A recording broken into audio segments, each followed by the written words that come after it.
মানুষ মাত্রই ভুল, মানুষ ভুল করবেই।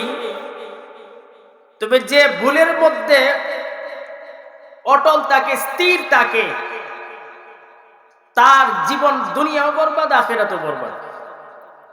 আর যে ভুল করার পরে আল্লাহর কাছে ক্ষমা চেয়ে নেই, আল্লাহ বলেন সে সফল।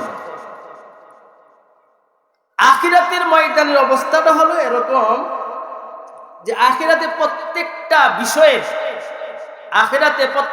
বিষয় এটা হলো এমন যে ওইখানে মানুষের হিসাব আছে কিন্তু কর্ম নাই। কিন্তু দুনিয়াতে হলো এমন, দুনিয়াতে কর্ম আছে কিন্তু হিসাব নাই। দুনিয়াটা হলো এমন, দুনিয়াতে আপনি যাই করেন করতে পারবেন কিন্তু কোনো হিসাব নাই, কেউ হিসাব নেবে না। এছাড়া নামাজ আদায় করছি মুসলিম কিছু সংখ্যক লোক, যারা পড়ে নাই এদেরকে কেন পড়ে নাই এর কোনো হিসাব নাই। তুমি ইচ্ছা করলে পড়তেও পারো, ইচ্ছা করলে নাও পড়তে পারো, কোনো হিসাব নেই। কিন্তু আখিরাতের ময়দানের অবস্থানটা হলো এর বিপরীত। কোনো কর্ম নাই, নামাজ নাই, রোজা নাই, হজ নাই, যাকাত নাই, কিছু নাই, কিন্তু হিসাব আছে। সুবহানাল্লাহ। বিষয়টা হলো এরকম, আখিরাত হলো দুনিয়ার উল্টা, দুনিয়া হলো আখিরাতের উল্টা। তাহলে বুদ্ধিমান কারা? আল্লাহ বলেন বুদ্ধিমান হলো যারা আখিরাতকে সামনে রেখে দুনিয়ার কর্মের ব্যাপারে মনোযোগ দেয়। সুবহানাল্লাহ। আখিরাতকে সামনে রেখে, যে আমার তো মৃত্যুবরণ করার পরে আমার হিসাব দিতে হবে। এখন পুরা জিন্দেগির ভিতরে তার যে পরিমাণ ভুল হয়েছে, এই ভুলগুলা যদি সে ক্ষমা চাওয়ার বিভিন্ন রাস্তা রয়েছে, এই রাস্তার মধ্যে পরে সে যদি আল্লাহর কাছে মাফ চায়, আল্লাহ বলেন মৃত্যুবরণ করার আগেই তোমাকে মাফ করে দিবে। সুবহানাল্লাহ। তবে মাফ চাইতে হবে, মাফ করতে হবে, চাইতে হবে। অটল থাকা যাবে না ভুলের মধ্যে। ভুলের মধ্যে অটল আছে শয়তান, ভুলের মধ্যে অটল আছে কে? শয়তান। শয়তান এমন একটা লোক, সে এমন দুষ্ট, সে এই ভুলের মধ্যে স্থির রয়েছে, সে মাপ চাইতে রাজি না। এই জন্য আল্লাহ পাক রব্বুল আলামিন বলেন তুমি ওই আদম এবং ইবলিসের দিকে লক্ষ্য করে দেখো। আল্লাহ পাক রব্বুল আলামিন আয়াতের ভিতরে বলতেছেন কুল্লা হাবিতু মিনহা জামিআ ফাইম্মা ইয়াতিয়ান্নাকুম মিন্নি হুদান ফামান তাবিআ হুদায়া ফালা খাউফুন আলাইহিম ওয়ালা হুম ইয়াহজানুন। আল্লাহ বলেন চিন্তা করে দেখো ওই দিনের কথা, বিশ্ব নবীর মাধ্যমে জগৎবাসীকে তিনি জানাইতেছেন, জগৎবাসী শোনো, আমি ইবলিসকে বলেছিলাম ইবলিস পয়গম্বর আদম আলাইহিস সালাতু ওয়াস সালামকে সিজদা করো, তাকে সম্মান সুযোগ একটা সিজদা দাও। ওই দিন ইবলিস কিন্তু সিজদা দেয় নাই, আল্লাহর কথা অমান্য করছে, ভুল করছে, অপরাধ করছে, সিজদা দেয় নাই। আল্লাহ বলেন তুমি আজকে থেকে, এখন থেকে আমার দরবার থেকে, আমার এই রহমতের দরবার থেকে তুমি চিরতরে বহিষ্কার। পয়গম্বর আদম আলাইহিস সালাতু ওয়াস সালামের দিকে লক্ষ্য করি। পয়গম্বর আদম আলাইহিস সালাতু ওয়াস সালাম, আল্লাহ বলেছিলেন আদম তুমি সেই জান্নাতের ভিতরে থাকবা, খাবার দাবার যা আছে তুমি ওইখানে সারবা, তোমার কোনো জিনিসের অভাব পড়বে না, সেই জান্নাতের ভিতরে তুমি থাকবা। তবে কোনো জিনিসের জায়গায় যাওয়া কোনো বাধা নাই, বাট একটা জায়গা রয়েছে, সেই জায়গার মধ্যে তুমি কিন্তু যেতে পারবা না, যেটা আমরা বলি গন্ধম ফল, একটা গাছ, এই গাছের কাছে তুমি যেতে পারবা না। পয়গম্বর আদম আলাইহিস সালাতু ওয়াস সালাম তার জেহেন থেকে এই শব্দটা বাইর হয়ে গেল, নিষেধাজ্ঞার শব্দটা। আমাকে যে আমার রব বলেছিল যে না, জান্নাতের এই গাছের কাছে তুমি যাইবা না, কিন্তু আদম আলাইহিস সালাতু ওয়াস সালাম চলে গেলেন। অনেক লম্বা কথা, গন্ধম ফল তিনি খেয়ে ফেললেন। আল্লাহ বলেন তোমার কাজটা কিন্তু ভালো হয়েছে, কাজটা ভালো হয়েছে না, তোমাকে আমি না করছি যাইবা না। আল্লাহ বলেন ফাতালাক্কা আদামু মির রাব্বিহি কালিমাতিন ফাতাবা আলাইহি। আরে আমার ভাই লম্বা কথা, পয়গম্বর আদম আলাইহিস সালাতু ওয়াস সালাম গন্ধম ফল খাওয়ার পরে দীর্ঘদিন পর্যন্ত, দীর্ঘক্ষণ পর্যন্ত, অনেক লম্বা সময় পর্যন্ত সেই সামান্য থেকে সামান্য, ছোট থেকে ছোট, এমন সামান্য শুধু রবের একটা আদেশের, রবের একটা আদেশের নিষেধাজ্ঞা হয়েছে। এই কথাটা মানতে তিনি ভুলে গেছেন। রব্বুল আলামিন তিনি করাইছেন, করার পরে তার জেহেন থেকে এটা ছড়ে গেল। এবার আমার রব অসন্তুষ্ট হয়ে গেলেন, নারাজ হয়ে গেলেন। মন অসন্ত হয়ে যাওয়ার পরে আমার রবের কাছে পয়গম্বর, আমাদের সকলের আদি পিতা পয়গম্বর আদম আলাইহিস সালাতু ওয়াস সালাম আল্লাহর কাছে দোয়া করতেছেন, রব্বানা যালামনা আনফুসানা ওয়া ইল্লাম তাগফির লানা ওয়া তারহামনা লানাকুনান্না মিনাল খাসিরিন। মাবুদ রে, তোমার আদেশ ছিল ওই জায়গায় না যাওয়ার, কিন্তু আমি মানতে পারি নাই, জেহেন থেকে ছুটে গেছে। ও মাবুদ, দাও না, ক্ষমা করে দাও। ইতিহাসের ভিতরে লিখে পয়গম্বর আদম আলাইহিস সালাতু ওয়াস সালাম কোনে এক ডান পায়ে দাঁড়াইয়া আরেকটা পা, বাম পা উঁচু করে, কোনে বাম পায়ের মধ্যে ভর করে, আবার ডান পা উঁচু করে, মাথা নিচু করে আল্লাহর কাছে ও জোরে খাদলেন আর ক্ষমা চাইলেন। আর ওই দিক দিয়ে ইবলিসের কাম কি? ইবলিসরে বলল যে আমি তোকে বললাম, আল্লাহ বলতেছে আমি তোকে বললাম দিস ইজ মাই অর্ডার, সেজদা করবে আদমকে, কিন্তু ইবলিস আদমকে সেজদা করে নাই। আবার সে বেড়াগিরির শব্দ ব্যবহার করে, আবার নিজেকে বাহাদুরির শব্দ ব্যবহার করে বলতেছে আমি তার চেয়ে ভালো, আমি তার চেয়ে কি ভালো। কিন্তু আদম আলাইহিস সালাতু ওয়াস সালামের দিকে লক্ষ্য করে দেখেন, আদম আলাইহিস সালাতু ওয়াস সালাম বলে না আমার রব যেটা বলছে ভালো ওইটা আমার জন্য কি ভালো, এটা আমার জন্য কি, আমার রব যেটা বলবে ভালো ওইটাই ভালো, আমার রব যেটা বলবে খারাপ ওইটাই খারাপ, আমার রব যেটা বলবে সাদা ওইটাই সাদা।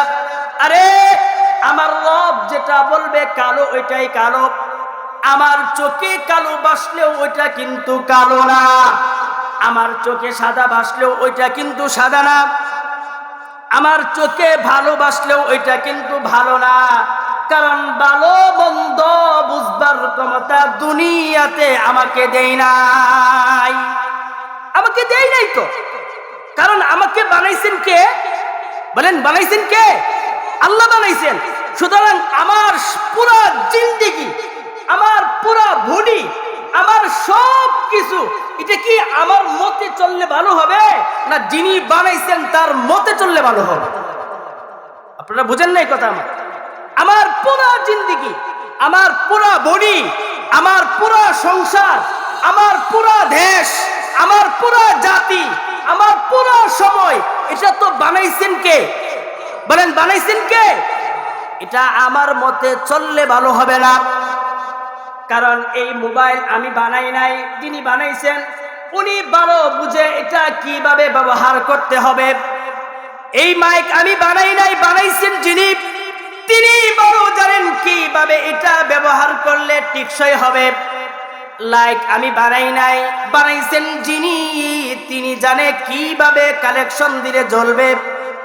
আর আমি না বানানোর কারণে প্লাসের জায়গায় মাইনাস দিব, মাইনাসের জায়গায় প্লাস দিব, এরপরে টাস টাস করে সব ফিউজ নষ্ট হয়ে যাবে। ঠিক তদ্রুপভাবে আল্লাহ বলেন ইবলিস বেড়াগিরি করলে চলবে না। দিস ইজ মাই অর্ডার, আমার অর্ডার। আদম আলাইহিস সালাতু ওয়াস সালামকে সিজদা করো, করলা না। আবার নিজের পক্ষ থেকে যুক্তি তর্ক তুমি ব্যবহার করলা। যাও আমার এই রহমতের দরবার থেকে তুমি চিরতরে বিদায়। আল্লাহ বলেন যারা এই ভুলের মধ্যে অটল থাকে, স্থির থাকে, যারা ভুল করার পরেও বলবে না আমি কোনো ভুল করি নাই, আমি যেটা করছি এটাই ভালো, এরকম যারা অটল থাকবে, মজবুত থাকবে, অর্থাৎ তওবা করবে না, আল্লাহ বলেন দুনিয়াও তোমার বরবাদ, আখিরাতেও বরবাদ। তাহলে আমি এই পুরা কথা দিয়ে কি বুঝাইলাম? আমি যেটা বুঝাতে চাই এটা হলো, আরে মিয়া তোমার আমার জিন্দিগির বয়স 60 বছর, তোমার আমার জিন্দিগির বয়স 50 বছর, তোমার আমার জিন্দিগির বয়স 100 বছর। 100 বছরের জিন্দিগির ভিতরে আমার যে পরিমাণ ভুল হয়েছে, ওই ভুলগুলা যদি আল্লাহর কাছে মাপ চাইয়া ক্ষমা না পাইয়া যদি মৃত্যুবরণ করি, তাহলে বাঁচার উপায় আছে? বলেন বাঁচার উপায় আছে? আল্লাহ বলেন শোনো, দুনিয়ার জিন্দিগিটা আমি তোমাকে দিলাম। আদম আলাইহিস সালাম যেইভাবে নিজের ছোট্ট থেকে ছোট একটা ভুলের জন্য আল্লাহর কাছে বললেন মাবুদ দাও না, মাফ করে দাও, আল্লাহ পাক রব্বুল আলামিন তাকে মাফ করে দিলেন, অর্থাৎ খুশি হয়ে গেলেন। এবার রব্বুল আলামিনের দরবারে পয়গম্বর আদম আলাইহিস সালাম বলে মাবুদ শয়তান আমাকে যেইভাবে ভুলাইয়া দিছে, শয়তান আমাকে যেইভাবে রাস্তা থেকে একটু দূরে সরাইয়া দিছে, আরে আমি তো জলিলুল কদর একজন, তোমার পক্ষ থেকে একজন পয়গম্বর, আমাকে এত শক্তি সাহস এত কিছু জ্ঞান দিয়া এরপরে তুমি আমাকে তৈরি করলা, আমাকে তৈরি করার পরেও যদি আমি ভুল করে ফেলি, আমাকে যদি ভুল করাইয়া ফেলাই, আমাকে যদি সোজা পথ থেকে দূরে সরাইয়া দেয়, আমার দুনিয়াতে যে সমস্ত সন্তান আসবে তারাও তো দুর্বল ইমানদার হবে, তারা তো তেমন জ্ঞান বিজ্ঞান সম্পর্কে তেমন বেশি বুঝবে না, তারা তো এমন যুক্তিবাদী শয়তানের সাথে যুক্তি দিয়া কুলায় পারবে না, তারা তো এমন আমল গুছাইয়া পড়তে পারবে না, ইমানেও দুর্বল, আমলেও দুর্বল, গরিব মানুষ খেতে কামারে অফিস আদালতে কাজ কাম করবে, ব্যবসা বাণিজ্য দোকানে কাজ কাম করবে, সময় মতো তো নামাজ আদায় করতেও পারবে না, সময় মতো ইসলামের বিধি বিধানও ঠিক মতে মেনে চলতে পারবে না। পয়গম্বর আদম বলে মাবুদ একটা রাস্তা বাহির করে দাও, একটা সূরত তুমি বাহির করে দাও যে আমার সন্তান তোমার কাছে সরাসরি কোনো না কোনো মাধ্যমে মাপ চেয়ে জান্নাতে চলে যাবে। আল্লাহ বলে তোমার কথা ঠিক, তোমার কথা কি ঠিক, তাহলে তোমার যে সমস্ত সন্তান থাকবে, তোমার যে সমস্ত দুনিয়াতে সন্তান সন্ততি থাকবে, তারা যেন জান্নাত থেকে বাহিরে না যায়, তারা যেন জান্নাত মুখী হয়, তারা যেন জাহান্নামের রাস্তায় না যায়, আমি একটা সূরত তোমাকে বলে দিলাম। তানবীহুল গাফিলিনের ভিতরে ফকি আবুল লাইস সমরকন্দি রাহমাতুল্লাহি আলাইহি তিনি বলেন যে পয়গম্বর আদম আলাইহিস সালামকে বেশ কয়েকটা অফার দিলেন। সুবহানাল্লাহ, বেশ কয়েকটা অফার দিলেন। কয়টা অফার? বেশ কয়েকটা অফার দিলেন। এর ভিতরে আল্লাহ পাক রব্বুল আলামিন বলেন শোনো, তোমার কোন সন্তান যদি নেক আমল করে, তোমার কোন সন্তান যদি একটা নেক আমল করে, এ আদম তোমার সন্তানের প্রতিটা নেক আমলের বিনিময়ে আমি রব এক একটা নেকের বিনিময়ে 10টা করে নেকি দিয়া দিব।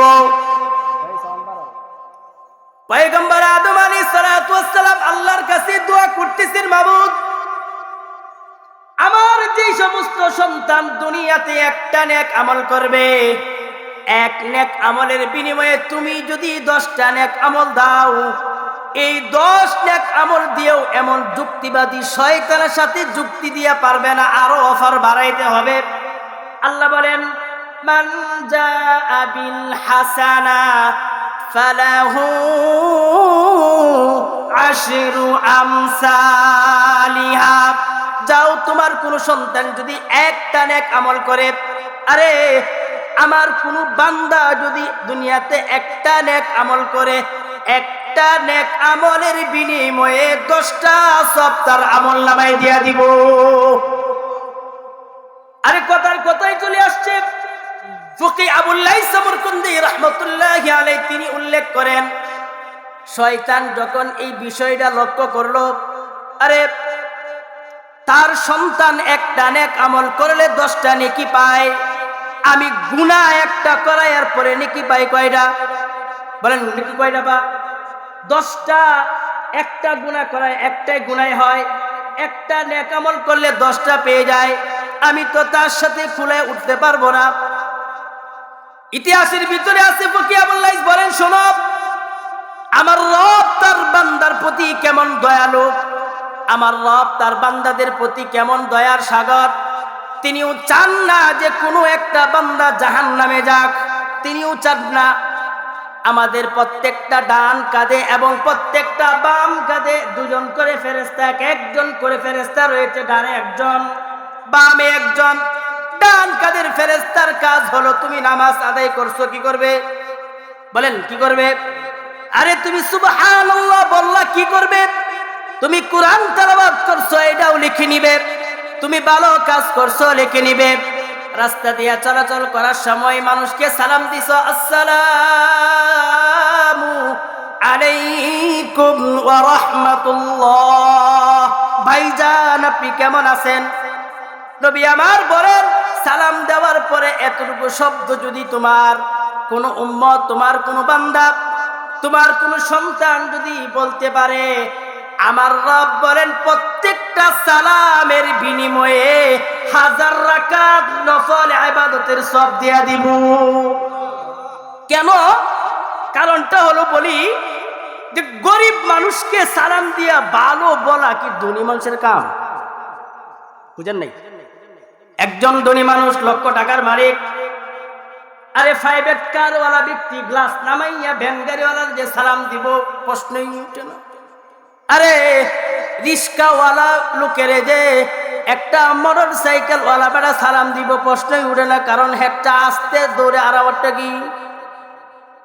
আমার রব বলেন, শোনো এই যে বয়সের তারতম্য, এই যে বেড়াগিরির তারতম্য, এই যে এমন একটা স্বভাব চলতেছে, এটা যদি তুমি দূরে সরাইয়া, তুমি যদি একটা ভ্যান চালক লোককে, তুমি যদি একটা রিস্কাওয়ালা লোককে, একটা গরিব মানুষকে তুমি যদি সালাম দাও, আসসালামু আলাইকুম ওয়া রাহমাতুল্লাহ, ভাইজান কেমন আছেন? চেয়ারম্যান যদি ওইভাবে রিস্কাওয়ালাকে সালাম দেয়, মেম্বার যদি ওইভাবে তার কোন সদস্যকে সালাম দেয়, আমার রব বলেন প্রতি সালামে 1000 রাকাত নফল ইবাদতের সওয়াব দিয়া দিব। যেটা বলতেছি, আমার রব বলে একটা নেক আমল করলো 10টা সওয়াব দিয়া দিবে। তো এইভাবে নেক আমল করবে, ডান কাঁধে ফেরেশতা লিখে নেয়। আবার বাম কাঁধের দিকে লক্ষ্য করে দেখেন, বাম কাঁধের ফেরেশতা কি করে? তুমি রাস্তায় চলাচল করার সময় কোন একটা গুনাহ করে ফেলেছ, তুমি বাসায় বাড়িতে তাকায় অবস্থায় তুমি কোন গুনাহ করে ফেলেছ, গুনাহ করার ফলে বাম কাঁধের ফেরেশতা কলম নিয়ে যখন লিখতে শুরু করে দেয়, এখন একটা গালি দিছে, লেখা শুরু হয়ে গেল। একটা মিথ্যা কথা বললো, লেখা শুরু হয়ে গেল। একটা গুনার কাজ করলো, লেখা শুরু হয়ে গেল। এইভাবে যখন লিখতে শুরু করে, ডান কাঁধের ফেরেশতা বাম কাঁধের ফেরেশতাকে বলে, থাম, আল্লাহ আদর করে বানাইছে জান্নাত দেওয়ার জন্য, তুমি লেখা জাহান্নামে দেওয়ার জন্য না। চিন্তা করছেন কথা?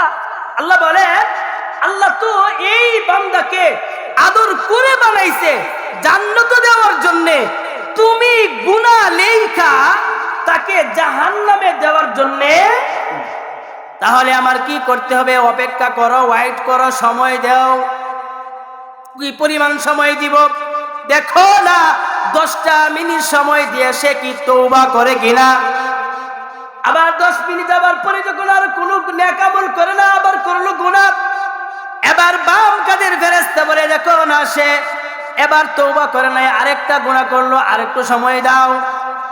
ফকি আবুল লাইস সামরকন্দি রাহমাতুল্লাহি আলাইহি বলেন, এইভাবে যত সময় দেওয়া হয় আর যদি গুনাহ বাড়তে থাকে, এর ভিতরে কোনো বান্দা যদি একবার একটা নেক আমল করে, আল্লাহ বলেন যেই পরিমাণ গুনাহ হইছে নেক আমল দিয়া গোসা দিয়া মাফ করে বাকিটা নেকি নেকি হিসাবে লিখে দেয়। কেমন? মনে করছেন পাঁচটা গুনাহ করছেন, পাঁচটা গুনাহ লিখবে তো। এখন আপনি একটা নেক আমল করছেন, নেক আমলটা যখন লিখবে, লেখার আগে চিন্তা করবে কতক্ষণ আগে তো সে পাঁচটা গুনাহ করছে, একটা নেক আমল করলো, 10টা নেকি হবে। 5 এখান থেকে এই 5 দিয়ে কি করে দাও, মুছে দাও, আর বাকি 5 নেক আমল তার আমল নামায় লিখে দাও। সুবহানাল্লাহ।